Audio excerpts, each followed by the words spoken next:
네, 세상을 변화시키는 이슈들은 거창한 것에서 시작되는 게 아니라 우리의 일상에서부터 시작이 됩니다. 네, 오늘은 부동산부터 지역 경제 그리고 다양한 소식들을 알아보는 시간 알차게 준비해봤습니다. 자, 먼저 첫 번째 코너로 지금 주목해야 될 사건들을 알아보는 시간 트렌드 이슈 시간입니다. 오늘도 김규리 아나운서와 함께하고 있고요. 안녕하세요. 안녕하세요. 네, 반갑습니다. 자, 벌써 한낮이면요, 땀이 뻘뻘 날 정도로 정말 날씨가 무덥습니다. 이때쯤이면 어김없이 생각나는 게 있어요. 여름의 상징이죠. 한강 수영장이 오픈했다면서요? 네, 도심 속 피서지인 한강공원 수영장이 개장했습니다. 저렴한 입장료에 대중교통으로 쉽게 갈 수 있어 개장 첫날부터 더위를 피하려는 시민들의 발걸음이 끊이지 않고 있습니다. 네, 멀리 워터파크까지 가지 않아도 도심에서 정말 즐길 수 있는 게 바로 한강 수영장의 묘미인 것 같습니다. 매년 인기가 정말 많은데 올해도 마찬가지예요. 친구, 가족, 그리고 연인들끼리 많이 가고 있죠.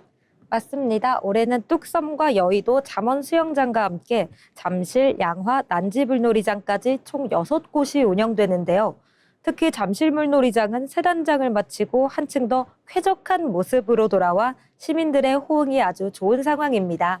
그렇군요. 요새 워낙 봄을가 시대라서 대형 워터파크 한번 가면 입장료가 정말 비싸더라고요. 그런데 한강 수영장은 뭐니 해도 가성비가 갑이죠.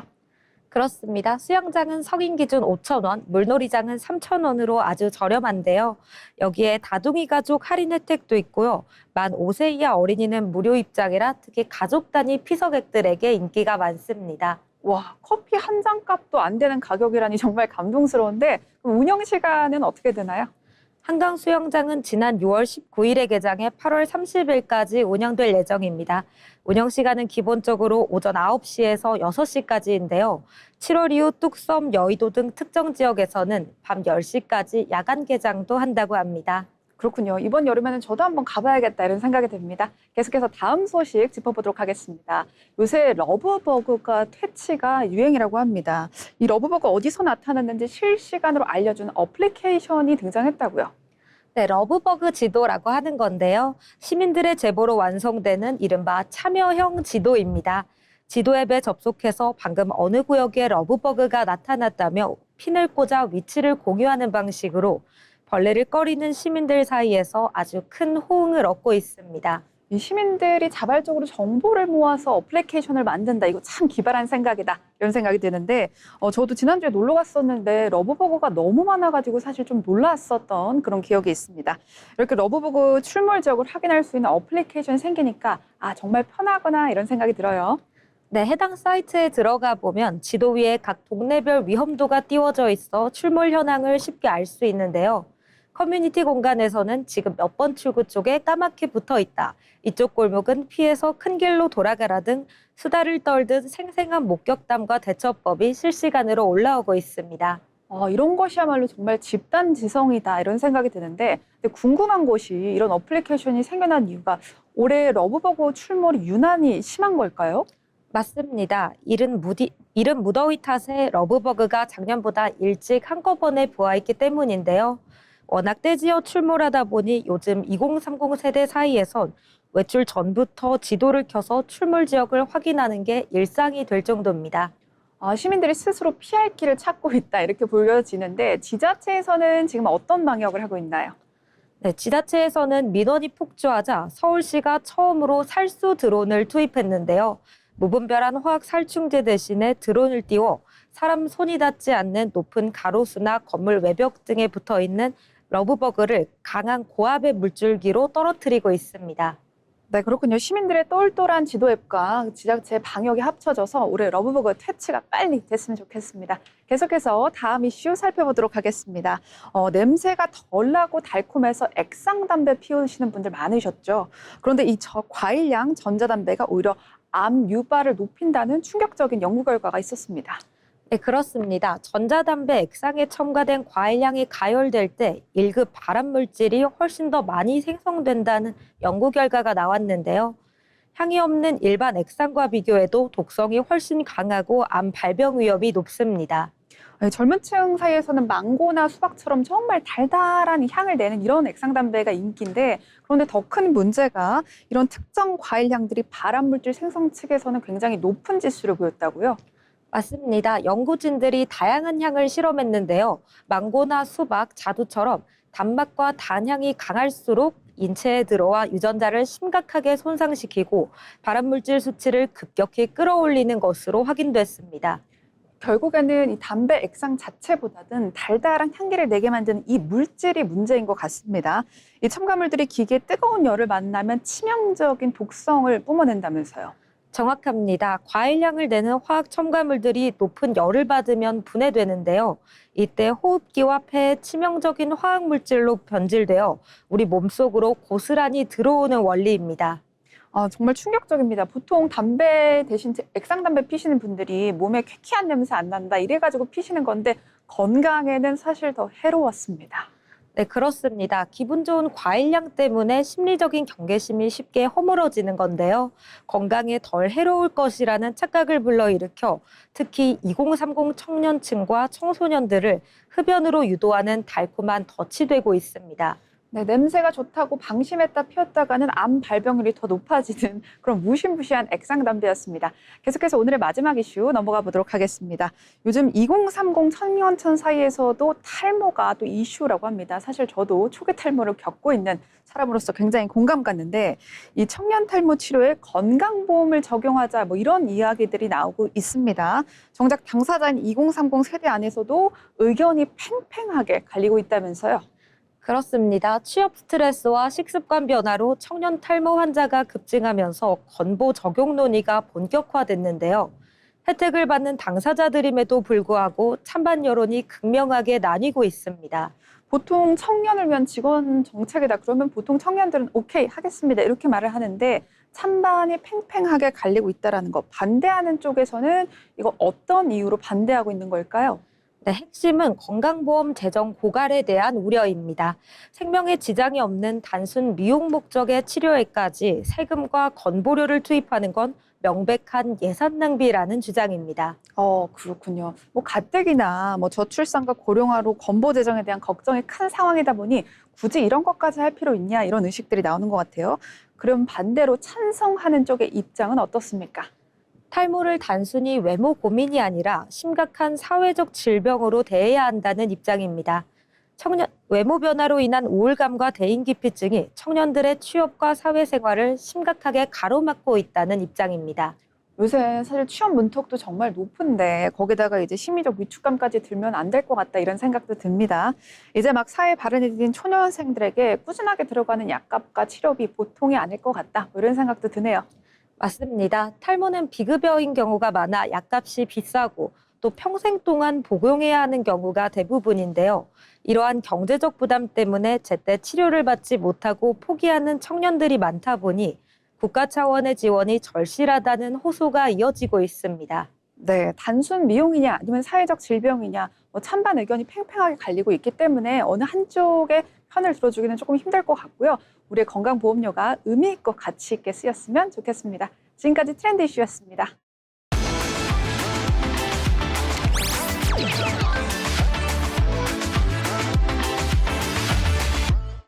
경제 흐름을 통해 우리의 일터를 들여다보는 시간, 경제를 보는 일터입니다. 최근 AI 산업이 빠르게 성장하면서 반도체만큼이나 주목받는 산업이 있습니다. 바로 데이터 센터입니다.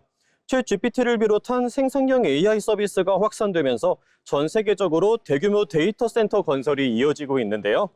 데이터 센터는 단순히 컴퓨터를 모아놓은 공간이 아니라 AI가 학습하고 서비스를 제공하기 위해 필요한 핵심 인프라 역할을 하고 있습니다.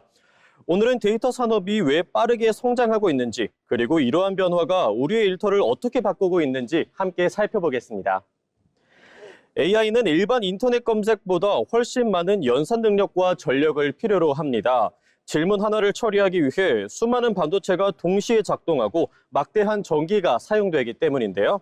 이에 따라 미국을 비롯한 글로벌 빅테크 기업들은 수십조 원 규모의 데이터 센터 투자를 이어가고 있습니다. 마이크로소프트와 아마존, 구글 메타 등 주요 기업들은 AI 경쟁력을 확보하기 위해 데이터 센터를 지속적으로 확대하고 있는데요. 우리나라 역시 국내외 기업들의 데이터 센터 투자와 관련 인프라 구축이 활발하게 진행되고 있습니다. AI 산업이 성장할수록 이를 뒷받침하는 데이터 센터의 중요성도 함께 커지고 있는 겁니다.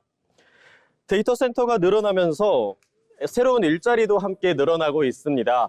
대표적으로 서버와 네트워크를 관리하는 IT 엔지니어는 물론이고 전력을 안정적으로 공급하는 전기 설비 전문가, 냉각 시스템을 운영하는 설비 관리 인력, 그리고 보안을 책임지는 사이버 보안 전문가에 대한 수요도 빠르게 증가하고 있는데요. 특히 데이터 센터는 24시간 365일 쉬지 않고 운영되는 시설인 만큼 전력과 냉각 설비를 실시간으로 점검하고 장애를 예방하는 운영 인력의 역할이 매우 중요합니다. 작은 시스템 오류 하나만 발생해도 AI 서비스나 클라우드 시스템이 동시에 멈출 수 있기 때문에 예방 점검과 유지 보수를 담당하는 전문 인력의 가치도 더욱 높아지고 있는데요. 최근 AI 서버를 설치하고 관리하는 기술자와 데이터 센터의 에너지 효율을 높이는 전문 인력까지 새로운 직무로 떠오르고 있습니다. 과거에는 데이터 센터가 단순한 IT 시설로 여겨졌다면 이제는 다양한 산업을 연결하는 새로운 고용의 중심으로 자리 잡고 있는 겁니다. 기업들도 이러한 변화에 맞춰 새로운 기회를 찾고 있습니다. 전력기기 기업들은 변압기와 배전 설비 공급을 확대하고 있으며 건설업계 역시 초대형 데이터 센터 시공 사업에 적극적으로 참여하고 있는데요. 특히 AI 데이터 센터는 일반 건물보다 훨씬 많은 전력을 안정적으로 공급해야 하고 서버에서 발생하는 열도 빠르게 식혀야 합니다. 이 때문에 변압기와 냉각 장비, 그리고 전력 관리 시스템을 만드는 기업들의 중요성이 빠르게 커지고 있습니다. 또 AI 서버에 필요한 반도체와 광통신 장비를 생산하는 기업들도 투자를 확대하고 있는데요. 이처럼 데이터 센터 한 곳이 들어서면 IT뿐 아니라 건설과 전력, 설비, 제조업까지 다양한 산업이 함께 성장하는 구조가 만들어지고 있습니다. AI 시대에는 좋은 서비스를 만드는 것만큼이나 안정적으로 운영할 수 있는 인프라가 중요해지고 있습니다. 그 중심에 있는 것이 바로 데이터 센터인데요. 전문가들은 앞으로 AI 산업이 더욱 확대될수록 데이터를 저장하고 처리하는 시설의 중요성도 계속 커질 것이라 전망하고 있습니다. 이에 따라 IT 분야뿐 아니라 전력과 건설, 설비 보안 등 다양한 산업에서 새로운 일자리와 투자 기회도 함께 늘어날 것으로 기대되고 있습니다. AI가 바꾸는 미래, 그 변화는 이미 우리 일터에서도 시작되고 있습니다. 지금까지 경제로 보는 일터였습니다.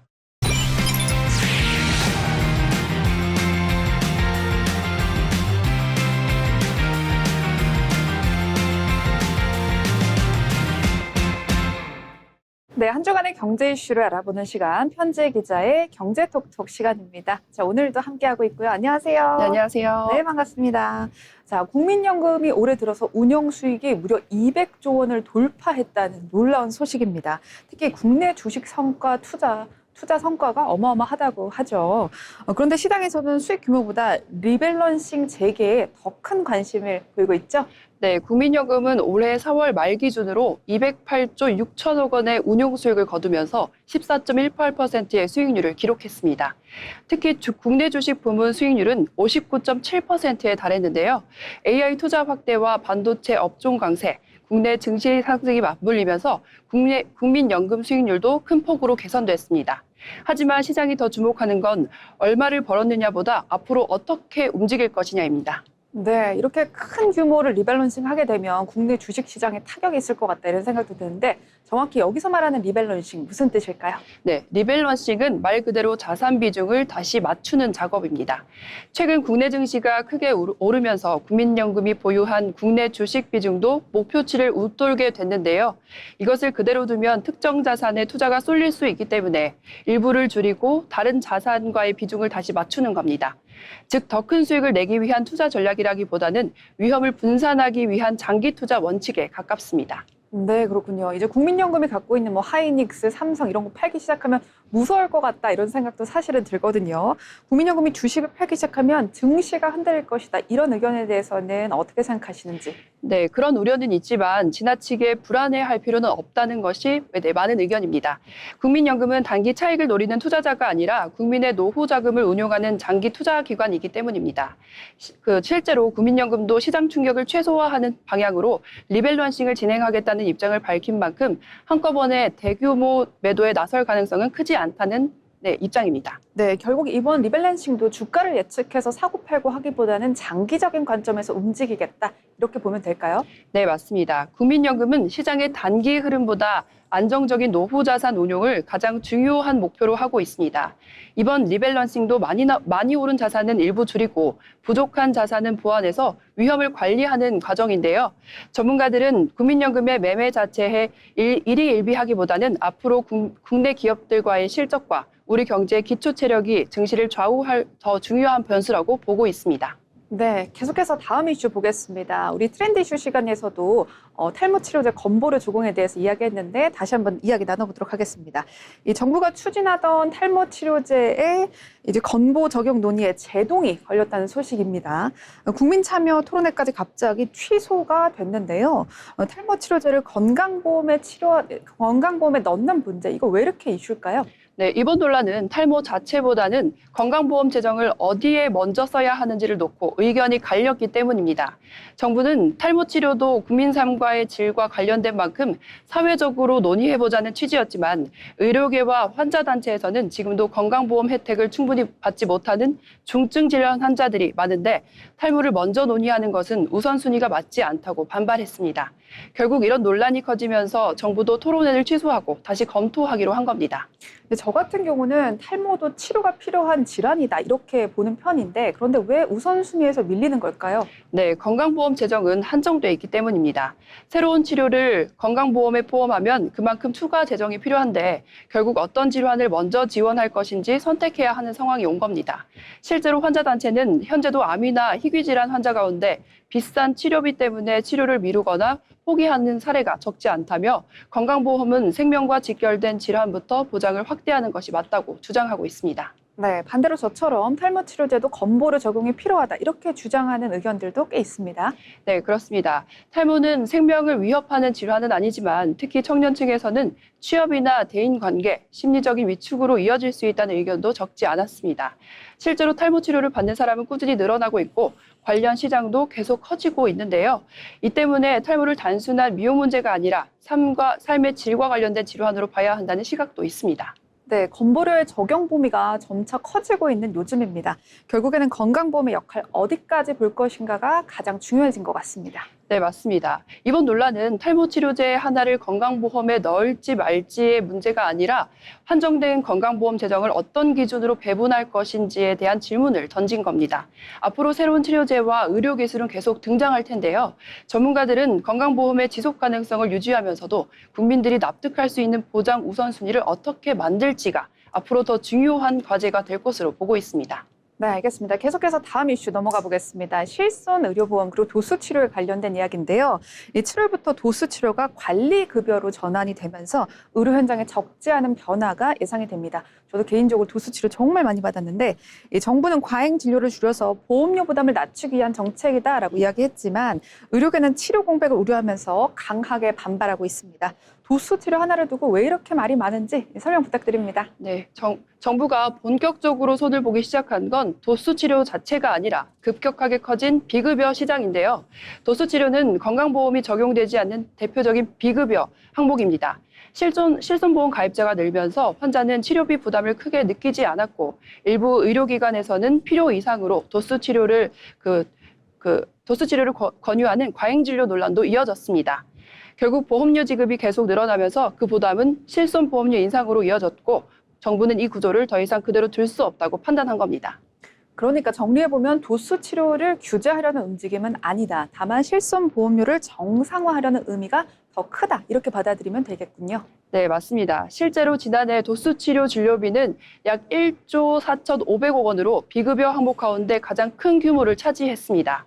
정부는 7월부터 도수치료를 관리급여로 전환해서 기존 수가와 이용 횟수를 관리하기 시작했는데요. 이렇게 과잉 진료를 줄이고 장기적으로는 실손보험 재정을 안정시켜 보험료 부담도 낮추겠다는 것이 정부의 목표입니다. 다만 여기서 중요한 점은 정부가 절감하려는 비용은 결국 모든 실손보험 가입자가 함께 부담해온 사회적 비용이라는 점입니다. 그런데 의료계의 주장은 다릅니다. 이 과잉 진료를 막자는 취지에는 공감하면서 방식에는 문제가 있다 이렇게 주장하고 있는데 결국 고객이 줄어들긴 할 것 같습니다. 네, 그렇습니다. 의료계는 현재 책정된 수가로는 정상적인 도수 치료를 제공하기 어렵다고 반발하고 있습니다. 도수 치료는 환자 상태에 따라 치료 시간과 전문 인력이 달라질 수가 있는데 획일적인 기준을 적용하면 결국 의료의 질이 떨어질 수 있다는 주장입니다. 실제로 일부 병원은 도수 치료를 중단하거나 축소하기로 했고 도수 치료 감소에 맞춰 물리치료사의 근무 시간이나 임금을 조정하는 사례도 나오고 있습니다. 결국에 가장 큰 문제는 실제 현장에서 도수 치료를 받던 환자들인 것 같습니다. 네, 맞습니다. 정부는 과잉 진료를 줄이고 보험료 부담을 낮추는 효과를 기대는 하고 있지만 의료 현장에서는 수술 후 재활이나 근골격계 질환으로 꾸준히 도수 치료가 필요한 환자들이 오히려 치료를 받을 병원을 찾기 어려워질 수 있다는 우려도 나오고 있습니다. 또 도수 치료 대신 주사 치료나 체외 충격파 같은 다른 비급여 치료 환자가 몰리는 이른바 풍선 효과 가능성도 제기되고 있습니다. 결국 이번 제도는 도수 치료 하나를 바꾸는 데 그치는 것이 아니라 비급여 의료를 어디까지 관리할 것인지 또 보험 재정과 환자의 치료 선택권 사이에서 어떤 균형점을 찾을 것인지 시험하는 첫 사례가 될 것으로 보고 있습니다. 네, 이번에는 고학력 취업난과 관련된 소식 한번 살펴보도록 하겠습니다. 이번에 국가데이터처가 발표한 통계 하나 들고 왔는데요. 신규 박사학위 취득자의 취업 현황을 조사했는데 우리 고용시장의 현실을 보여주는 어떤 결과가 나왔다면서요. 네, 지난해 박사 학위를 받은 사람 가운데 취업하지 못한 비율이 33.3%로 관련 조사가 시작된 이후 처음으로 30%를 넘어섰다고 합니다. 특히 30세 미만 청년 박사는 절반 이상이 일자리를 구하지 못한 것으로 나타났습니다. 아니, 박사학위를 받았는데도 취업이 어렵다. 이거는 정말 좀 의외다라는 생각이 드는데 와, 우리나라 경기가 진짜 안 좋은가 보다 이런 생각도 듭니다. 네, 그렇습니다. 물론 최근 청년 취업난의 영향도 있지만 전문가들은 고급 인재와 일자리의 미스매치가 더 큰 원인으로 보고 있습니다.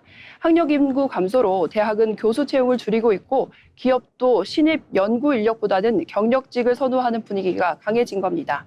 여기에 AI 확산으로 일부 연구개발 직무의 채용 방식까지 바뀌면서 박사급 인력이 갈 수 있는 자리가 예전만큼 늘지 못한다는 분석입니다. 결국 인재를 키우는 것만큼 중요한 것이 일자리를 만드는 것이다 이런 생각도 듭니다. 네, 맞습니다. AI와 첨단 산업 경쟁이 치열해질수록 인재 양성뿐 아니라 그 인재들이 역량을 발휘할 수 있는 연구개발 환경과 양질의 일자리를 함께 만드는 것이 우리 경제의 중요한 과제가 될 것이라고 통계는 보여주고 있습니다. 네, 결국 고급 인재를 만드는 것만큼 중요한 것이 그 인재가 일할 수 있는 일자리를 만드는 일인 것 같습니다. 자, 오늘 준비한 편지혜 기자의 경제톡톡은 여기까지입니다.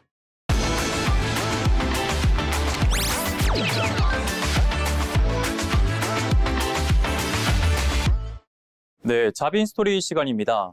웃음을 만드는 사람은 많습니다. 하지만 평범한 일상을 특별한 이야기로 바꾸고 또 사람들의 자연스러운 매력을 콘텐츠로 만드는 사람은 많지 않은데요.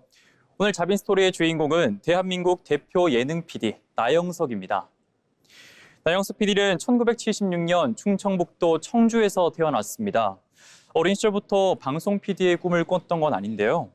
대학에 진학할 때만 해도 자신의 진로를 명확하게 정하지 못하는 평범한 학생이었습니다. 그러던 중 연세대학교 재학 시절 우연히 연극반 활동을 시작하게 됩니다. 직접 무대에 오르고 연출을 맡으며 처음으로 이야기를 만들고 사람들과 호흡하는 즐거움을 느끼게 됩니다. 무대 위의 배우로도 또 무대 뒤의 연출자로도 활동하며 자신이 가장 잘할 수 있는 일은 사람과 이야기를 만드는 일이라는 사실을 깨닫고 그때부터 방송 PD라는 꿈을 꾸게 됐습니다. 하지만 그 길도 순탄치만은 않았습니다. 그는 코미디 작가 공모전에 도전하기도 하고 영화사에 들어가 조연출 일을 시작하기도 했지만 회사가 문을 닫으면서 뜻하지 않은 좌절도 겪게 됐습니다. 네, 2001년 나영석 PD는 KBS 공채 27기 프로듀서로 입사하며 본격적인 방송 인생을 시작했습니다. 방송국에 들어온 뒤에도 처음부터 주목을 받는 PD는 아니었지만 조연출과 연출을 거치며 현장을 배웠고 또 수많은 회의와 촬영, 편집을 반복하며 자신만의 연출 철학과 감각을 쌓았습니다.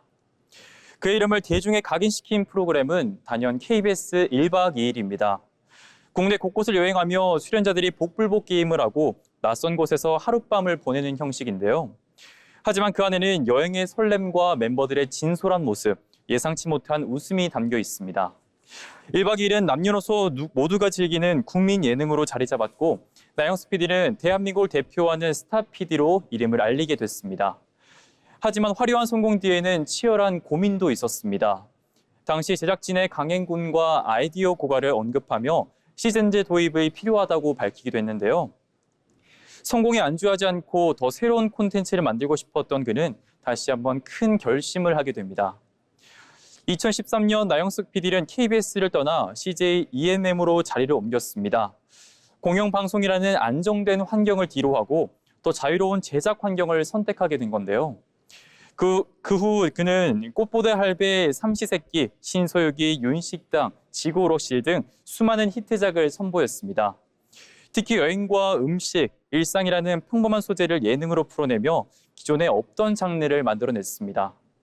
또 유튜브 채널 15회를 통해 제작자와 시청자의 거리를 좁혔고 방송보다 자유롭고 빠른 콘텐츠를 선보이며 디지털 시대의 예능 보법을 새롭게 써내려갔습니다. 그의 성과는 다양한 수상으로도 이어졌습니다. 2015년 제51회 백상예술대상 TV부문 대상, 그리고 2021년 대한민국 콘텐츠 대상 방송영상 산업발전유공 부문 문화포상, 그리고 2024년 제60회 백상예술대상 남자 예능상을 받게 됐는데요. 한 프로그램의 성공에 머무르지 않고 끊임없이 새로운 콘텐츠를 만들어 온 그의 노력이 인정받은 결과입니다. 나영석 PD가 특별한 이유는 단순히 인기 프로그램을 많이 만들기 때문이 아닙니다. 그는 시대가 바뀔 때마다 새로운 플랫폼을 받아들이고 새로운 형식을 시도하며 끊임없이 변화해왔습니다. 무엇보다 사람을 중심으로 한 콘텐츠를 만들었습니다. 출연자를 꾸며내기보다 그 사람만의 자연스러운 매력을 이끌어내고 평범한 일상 속에서 특별한 이야기를 발견하는 것. 그것이 지금까지 많은 사람들이 나영석 예능을 기다리는 이유입니다. 대한민국 예능의 새로운 길을 만들어가고 있는 나영석 PD. 그의 다음 이야기가 더욱더 기대됩니다. 지금까지 자빈스토리였습니다.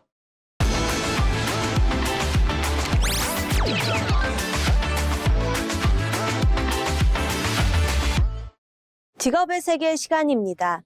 여러분은 캐릭터를 보면 어떤 것이 떠오르시나요? 인형이나 문구류, 이모티콘을 떠올리는 분들이 많으실 텐데요. 최근에는 하나의 캐릭터가 영화와 게임, 굿즈는 물론 다양한 산업으로 확장되며 새로운 경제적 가치를 만들어내고 있습니다. 이처럼 하나의 캐릭터나 콘텐츠를 브랜드로 성장시키고 다양한 사업으로 연결하는 사람이 바로 브랜드 IP 기획자입니다. K 콘텐츠 산업이 세계적으로 성장하면서 브랜드 IP의 가치도 함께 높아지고 있는데요. 오늘은 브랜드 IP 기획자가 어떤 일을 하는 직업인지 함께 알아보겠습니다. 먼저 IP란 지식재산권의 약자입니다.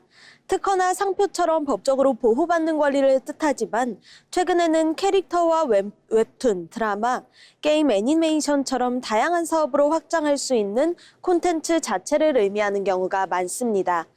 브랜드 IP 기획자는 이러한 콘텐츠가 더 많은 사람들에게 사랑받을 수 있도록 사업 전략을 세우고 새로운 상품과 서비스를 기획하는 역할을 합니다. 좋은 콘텐츠를 오래 사랑받는 브랜드로 키우는 것이 가장 중요한 업무입니다. 브랜드 IP의 기획자는 어떤 일을 할까요? 먼저 시장의 트렌드와 소비자의 반응을 분석해 새로운 캐릭터와 콘텐츠를 기획합니다. 이후 디자인과 마케팅, 상품 개발 부서 등 다양한 분야와 협업하며 브랜드를 성장시키는데요. 또 굿즈 제작과 라이선스 계약, 팝업 스토어 운영, 기업 간 협업 프로젝트도 함께 기획합니다. 최근에는 SNS와 쇼폼 트렌드를 통해서 마케팅은 물론 AI를 활용한 소비자 반응을 분석하거나 새로운 콘텐츠 아이디어를 발굴하는 사례도 늘어나고 있습니다. 하나의 콘텐츠를 다양한 산업으로 확장해 새로운 가치를 만드는 것이 브랜드 IP 기획자의 핵심 역할입니다.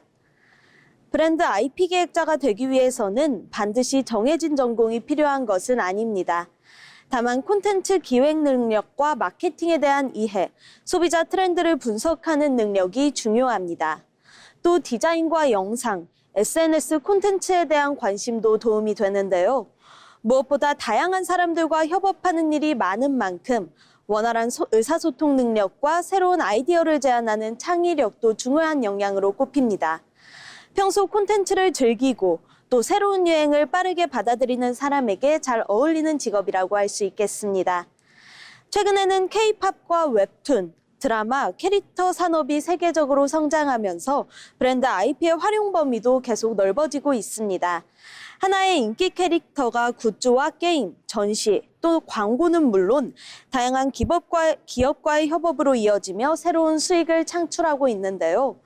이처럼 콘텐츠를 하나의 브랜드로 키우는 능력이 기업의 중요한 경쟁력으로 자리 잡으면서 브랜드 IP 기획자의 역할도 더욱 확대되고 있습니다. 업계에서는 앞으로 AI와 디지털 기술을 활용한 콘텐츠가 늘어날수록 이를 기획하고 사업화할 전문 인력의 수요도 계속 증가할 것으로 전망하고 있습니다.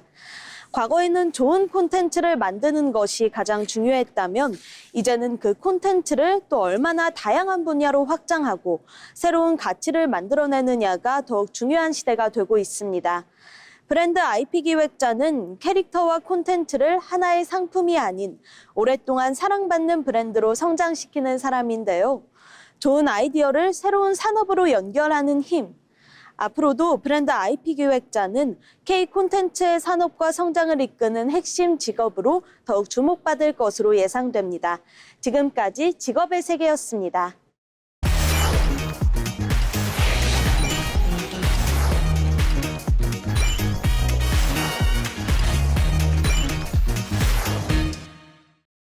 네, 부동산 시장의 흐름을 알아보는 시간, 마켓 트렌드 시간입니다. 오늘도 김은경 아나운서와 함께하고요. 안녕하세요. 안녕하세요. 네, 반갑습니다. 반갑습니다. 자, 서울 아파트 시장이 기대와는 조금 다른 양상을 보이고 있습니다. 작년 같은 경우는 대형 신축 아파트가 강세였다면 올해는 구축의 소형 아파트가 강세라고 하는데요. 그 이유가 뭔지 궁금합니다. 네, 가장 큰 이유는 강화된 주택담보대출 규제입니다. 고가 아파트는 대출 한도가 크게 제한이 되면서 실수요자들이 상대적으로 가격 부담이 적은 소형 아파트와 구축 아파트로 눈을 돌린 것으로 분석됩니다. 네, 실제로 가격별, 면적별 상승률 한번 살펴보도록 하겠습니다. 이 전용 40에서 60제곱미터 아파트가 가장 많이 올랐는데요. 반면 135제곱미터를 넘는 대형 아파트의 상승폭은 또 낮았습니다. 이유가 뭔가요? 네, 전용 40에서 60제곱미터 아파트는 평균 거래 가격이 약 9억 원대로 대출에 활용할 수 있는 가격대였습니다. 반면 대형 아파트는 평균 거래 가격이 30억 원을 넘어서면서 대출 규제의 영향을 크게 받아 거래가 크게 줄었습니다. 그렇군요. 눈에 띄는 점이 또 있어요. 구축 아파트 인기가 높아졌다라는 점인데요. 일반적으로는 신축 선호 형상이 강한데 올해는 구축이 시장을 주도했습니다. 네, 서울에서는 구축 아파트가 신축보다 가격 부담이 적은 데다가 재건축에 대한 기대감도 반영된 것으로 보여집니다. 실제로 올해 서울 아파트의 거래 가격의 약 3분의 2가 준공 20년이 넘은 구축 아파트에서 이루어질 정도로 수요가 집중이 됐습니다. 그렇군요. 그런데 이런 흐름이 전국적으로 똑같은 양상을 보이는 것은 아니라고 합니다. 이 지방 같은 경우는 또 다른 모양새를 보였다면서요. 네, 서울은 재건축 사업성이 높아서 구축 아파트의 가치가 다시 주목을 받고 있지만 지방은 미분양과 사업성 부족 등의 영향으로 신축 아파트 선호가 이어지고 있습니다. 결국 시장의 변화는 단순한 취향의 변화가 아니고 대출 규제와 지역별 시장 환경이 만들어낸 결과로 해석이 되고 있습니다. 그렇군요. 서울은 재개발 기대감이 있어서 그나마 구축이 괜찮지만 저 같은 경우도 이제 재개발 지역에 살고 있는데요. 이 서울에서 내 집 마련의 문턱이 점점 더 높아지고 있습니다. 집값은 빠르게 오르는 반면 대출 규제와 금리 부담까지 더해지면서 평범한 직장인들이 살 수 있는 아파트가 점점 더 줄어들고 있다라는 분석이 나왔습니다. 자세히 한번 살펴보도록 하겠습니다. 네, KB 부동산에 따르면 올해 1분기 서울의 주택 구입 잠재력 지수, 이른바 HOI는 7.8을 기록을 했습니다.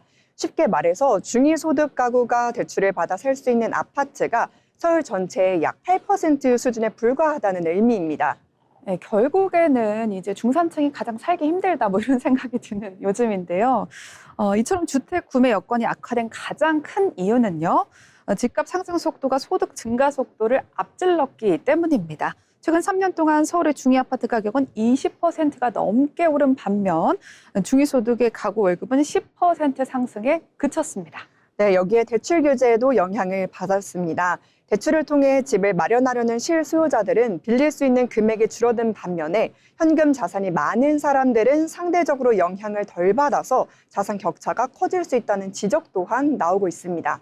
네, 결국 현금 부자만 좋겠네요. 네. 부럽습니다. 점점 집을 구하는 게 어려워지고 있다 이런 생각이 드는데요. 다음 키워드 보시죠. 이제 정부는 대출 규제를 통해서 집값 안정을 유도하고 있지만 시장에서는 또 다른 우려도 제기되고 있습니다. 현금이 많은 사람과 대출이 필요한 실수요자 간 격차가 더욱더 크게 벌어질 수 있다는 거죠. 네, 맞습니다. 특히 최근에는 10억 원 미만의 중저가 아파트 가격도 크게 오르면서 실수요자들의 선택지가 더욱더 좁아지고 있습니다. 전문가들은 금리 인상과 대출 규제가 이어질 경우에는 중산층의 주택 구대 후반이 한층 더 커질 것으로 전망하고 있습니다. 네, 내 집 마련의 꿈이 점점 더 멀어진다 이런 생각이 드는 요즘입니다. 자, 그렇다면 앞으로는 어떤 아파트가 주목을 받게 될까요? 예전처럼 무조건 신축이나 대형이라고 사람들이 좋아할 것 같진 않은데 흐름이 조금은 달라질 것 같습니다. 네, 맞습니다. 전문가들은 당분간은 실거주 목적의 중소형 아파트와 가격 경쟁력이 있는 단지를 중심으로 수요가 이어질 것으로 보고 있습니다. 반면 대출 부담이 큰 고가 아파트 시장은 거래가 다소 주춤할 가능성이 있다는 분석인데요. 결국 지금은 얼마나 좋은 집인가 보다는 실제로 살 수 있는 집인가가 가장 중요한 기준이 되고 있는 것 같습니다. 네, 그렇군요. 결국 서울 안에서도 온도차가 꽤나 커질 것 같다. 이런 생각이 드는 요즘입니다.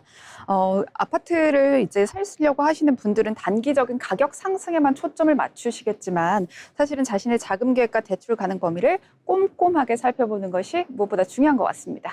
네, 전문가들도 부동산 시장은 금리와 대출 정책, 공급 확대 여부에 따라서 분위기가 달라질 수 있는 만큼 단기적인 가격 움직임보다는 장기적인 관점에서 접근하는 것이 바람직하다고 조언하고 있습니다.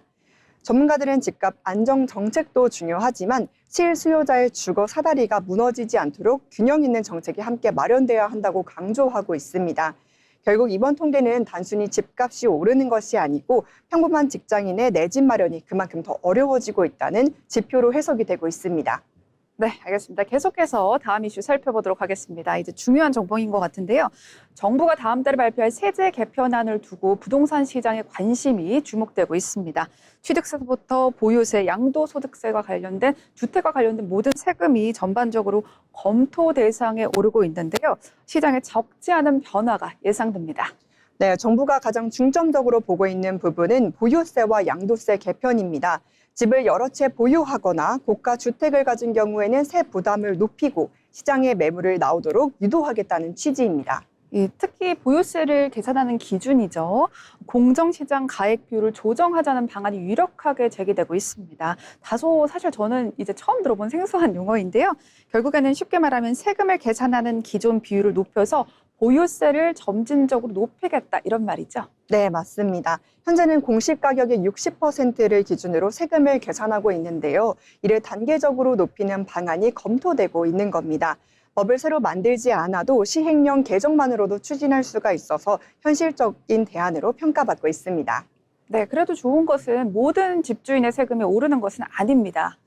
정부는 실거주 1주택자와 다주택자 그리고 또 고가 주택 보유자 등 이런 분들을 위해서는 차등 과세하는 방향을 검토하고 있죠.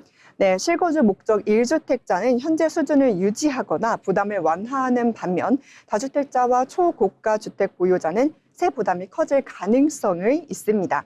또 실제 거주하지 않는 주택에 대해서는 장기 보유 특별 공제 혜택을 줄이는 방안도 함께 논의되고 있습니다. 네, 정부가 결국 세제 개편안을 추진하는 이유는요, 간단해요. 결국 시장의 매물을 늘려서 집값을 안정시키겠다 이런 정책으로 보여지는데요. 세금의 변화는 시장에 미치는 영향이 큰 만큼 속도 조절이 관건이다 이런 생각이 듭니다. 지금까지 마켓 트렌드였습니다.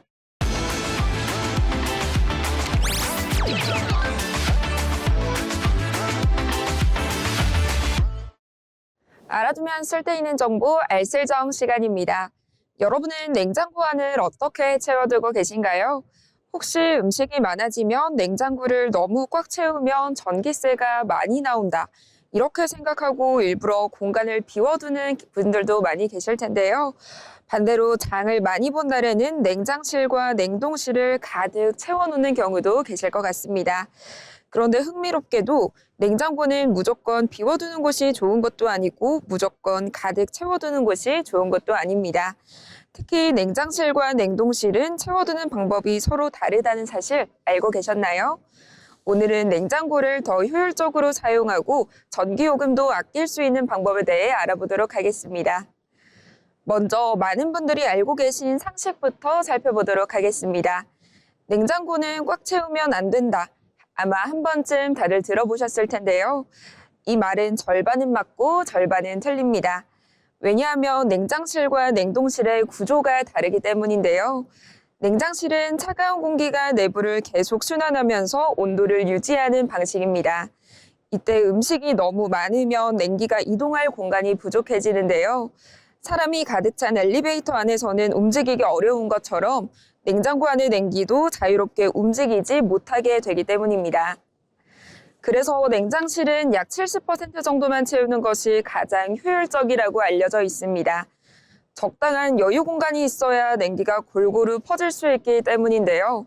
만약 음식이 너무 빽빽하게 들어있으면 안쪽은 차갑지만 바깥쪽은 충분히 차가워지지 않을 수 있고 결국 냉장고는 온도를 유지하기 위해 더 많은 전력을 사용하게 됩니다. 즉, 냉장고는 꽉 채우기보다는 적당히 채우기가 중요합니다. 그렇다면 냉동실은 어떨까요? 많은 분들이 냉동실도 비슷할 것이라고 생각하는데요. 의외로 정답은 반대입니다. 냉동실은 오히려 80에서 90% 정도 채워두는 것이 좋은데요. 왜냐하면 이미 얼어있는 냉동식품 자체가 냉기를 저장하고 있기 때문입니다. 쉽게 말해 냉동식품들이 작은 보냉제 역할을 하는 셈인데요. 서로 냉기를 유지해주기 때문에 냉동실 내부 온도가 더 안정적으로 유지가 됩니다. 반대로 냉동실이 너무 비어 있으면 문을 열고 닫을 때마다 외부에 따뜻한 공기가 쉽게 들어오게 됩니다. 그러면 내부 온도가 빠르게 올라가게 되고 냉장고는 다시 차갑게 만들기 위해 더 많은 전기를 사용하게 되는데요. 그래서 냉동실은 적당히 채워둘수록 냉기를 오래 유지하는 데 도움이 됩니다. 만약 냉동식품이 많지 않다면 물병이나 얼음팩 등을 활용하는 것도 좋은 방법이 됩니다. 여기서 한 가지 더 중요한 점이 있습니다. 바로 냉장고 문을 여닫는 습관인데요. 냉장고 문을 열고 무엇을 꺼낼지 한참 고민하는 분들도 계실 텐데요. 사실 이 짧은 시간 동안에도 냉기는 계속해서 빠져나가고 있습니다. 특히 여름철에는 외부 온도가 높기 때문에 냉장고 내부 온도가 더 빠르게 올라갈 수 있습니다. 필요한 식재료의 위치를 미리 정해두고 문을 여는 시간을 줄이는 것만으로도 전기 사용량을 줄이는 데 도움이 됩니다. 또 뜨거운 음식을 바로 냉장고에 넣는 습관도 주의해 주셔야 됩니다. 뜨거운 음식이 들어가면 냉장고 내부 온도가 올라가고 이를 다시 낮추기 위해서 냉장고가 더 많은 전력을 사용하게 되는데요. 음식은 한 김 식힌 뒤 넣는 것이 좋습니다. 또 정기적으로 냉장고 뒷면의 먼지를 제거하고 문틈 고무 패킹이 제대로 밀착되는지 확인하는 것도 냉장고 효율을 높이는 데 도움이 됩니다. 이어서 정리해 보겠습니다. 냉장실은 냉기 순환을 위해 약 70% 정도만 채우기, 냉동실은 냉기 유지를 위해 80에서 90% 정도만 채우기, 그리고 냉장고 문은 짧게 열고 뜨거운 음식은 식힌 뒤에 보관하기. 우리가 매일 사용하는 냉장고지만 조금만 사용 습관을 바꿔도 전기요금을 아끼고 식품도 더욱 신선하게 보관할 수 있습니다.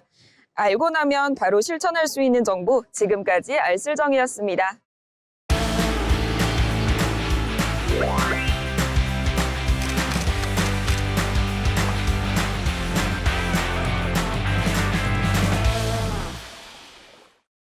전국의 축제와 핫플레이스를 소개해드리는 어디 갈까 시간입니다. 우리나라에도 사막이 있다고 합니다. 끝없이 펼쳐진 모래 언덕으로 마치 사막에 온 듯한 느낌을 주는 곳인데요. 충청남도 태안에 위치한 신두리 해안사구입니다. 한국의 사막이라고 불리는 충청남도 태안의 신두리 해안사구는 오랜 시간 동안 바람과 파도가 만들어낸 자연의 작품이라고 합니다. 그럼 지금부터 신두리 해안사구에 대해 알아보겠습니다. 충남 태안군 원북면에 위치한 신두리 해안사구는 국내 최대 규모의 해안사구입니다. 해안사구는 바닷바람이 모래를 육지로 운반하면서 만들어진 모래 언덕을 말하는데요.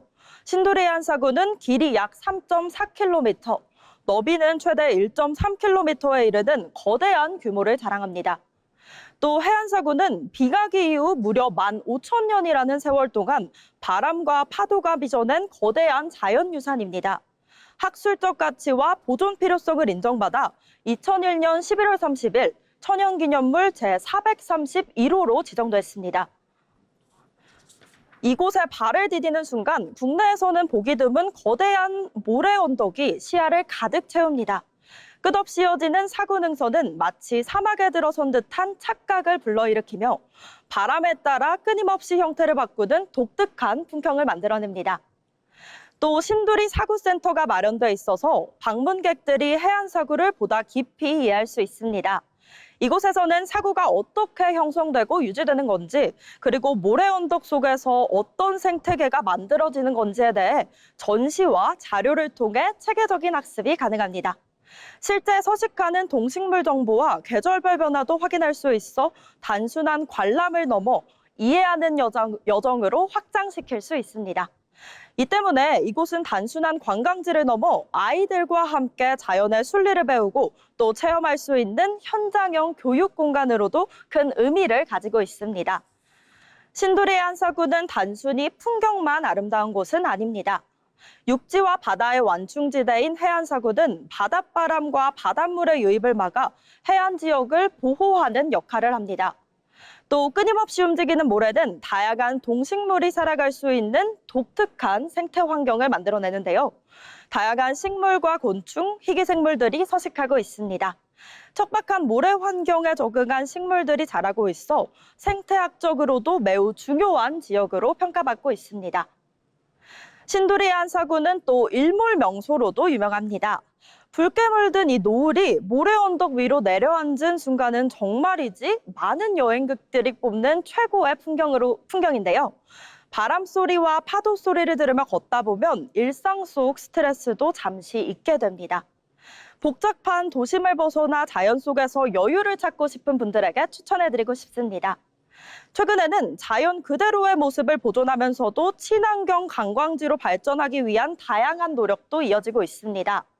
탐방객들이 지정된 탐방로만 이용하도록 안내하고 있으며 훼손된 지역을 복원하기 위한 보호 사업도 진행되고 있습니다. 덕분에 아름다운 자연 환경을 다음 세대에도 온전히 물려줄 수 있도록 관리되고 있습니다. 소중한 자연을 지키며 여행할 수 있는 의미 있는 여행지라고 할 수 있겠습니다. 한국에도 이런 풍경이 있었나 싶을 정도로 특별한 매력을 가진 신두리 해안사구. 올여름 색다른 여행지를 찾고 계신다면 충남 태안에 위치한 신두리 해안사구는 어떨까요? 지금까지 어디 갈까였습니다.